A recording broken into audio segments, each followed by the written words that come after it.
حضرت علی رضی اللہ عنہ نے فرمایا، صبر کی دو صورتیں ہیں، جو ناپسند ہو اسے برداشت کرنا اور جو پسند ہو اس کا انتظار کرنا۔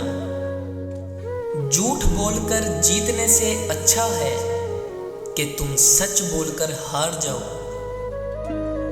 دنیا کا سب سے خوبصورت پودا محبت کا ہوتا ہے، جو زمین میں نہیں بلکہ دلوں میں اگتا ہے۔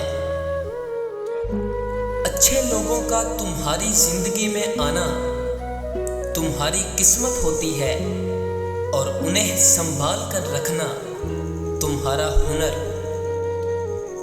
ان لوگوں پر اعتبار کرو جو تمہاری 3 باتیں بھانپ سکے، تمہاری ہنسی میں پوشیدہ درد، تمہارے غصے میں تمہارا پیار اور تمہاری خاموشی میں پوشیدہ وجہ۔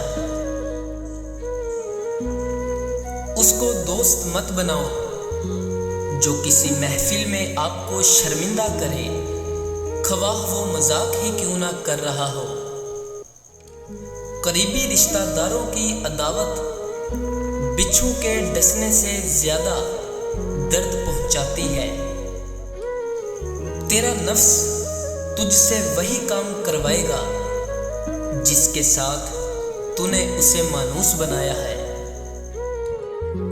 دوستوں کے غم میں شامل ہوا کرو ہر حال میں، لیکن خوشیوں میں تب تک نہ جانا جب تک وہ خود نہ بلائیں۔